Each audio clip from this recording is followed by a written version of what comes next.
They weren't shouting. They weren't rioting. They were just sitting. And that changed everything. It began on February 1st, 1960. Four black freshmen from North Carolina A&T walked into a Woolworths department store in Greensboro. They sat down at the lunch counter, where only white people were allowed to eat. They politely asked for coffee. They were denied. They stayed seated. To some, it seemed like nothing. Just four boys sitting quiet. But in truth, the ground had shifted. That simple act was like a match to dry grass. The next day, 20 more students joined them. The day after that, 60. By the end of the week, the sit-in had spread to other cities. No violence, no chaos, just sitting. But that silence, that stillness screamed. It screamed against segregation, against injustice, against a system built on telling people to know their place. Those students knew exactly where their place was, and they were claiming it. Pause for a moment. Think about what it means to sit. We sit when we're tired. We sit when we reflect. We sit when we wait. But for black Americans, sitting has never been passive. It has always carried weight. Let's go back even further. Before the Woolworth sit-in, there was Rosa Parks.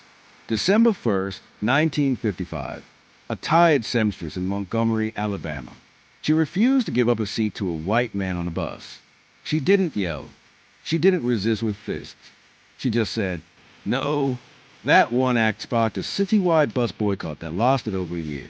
It led to a Supreme Court ruling that ended segregation on public buses. One woman, one seat, one stand. Now come back to today. What does Black America sitting mean in 2025? It's not just about lunch counters or bus seats in the mall. It's about being stuck in systems. Sitting in underfunded schools where ceilings leak but dreams are high. Sitting on death row for crimes you didn't commit. Sitting in food deserts with no grocery store for miles. Sitting in meetings where your ideas are taken but your voice is ignored. Some are sitting because they have no choice. Others are sitting in quiet protest. Still others are planning, thinking, building, waiting for the moment to rise. But don't mistake the silence for surrender. In 2016, quarterback Colin Kaepernick knelt during the national anthem. He didn't scream. He didn't throw a fist. He simply refused to stand for a song that didn't stand for justice. It cost him his career. He was mocked, blackballed, and turned into a political symbol. But that knee, it made the world pay attention. Just like the sit-ins of the 60s, it showed that silence when chosen is power. Let's talk about what comes after sitting. Because here's the shift. Black America is no longer waiting to be invited to the table. We're building our own. We see it in the rise of black entrepreneurs, creating businesses that uplift communities, in educators who bring culture, truth, and dignity into classrooms, in filmmakers, authors, and artists reclaiming the narrative and telling stories that weren't taught in schools, in activists using phones, hashtags, and grassroots organizing to spark change across the globe.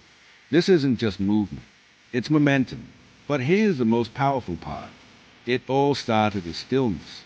Stillness in the face of chaos, calm in the face of hate, discipline in the face of injustice. It started with Black America sitting not out of weakness, but out of resolve.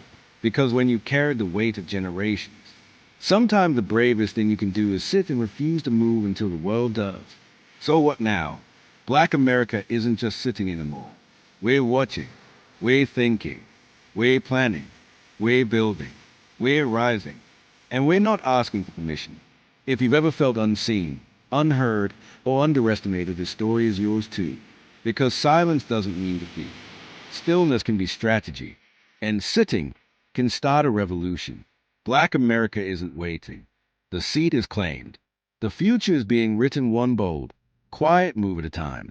Subscribe to Voices Unheard for more untold stories.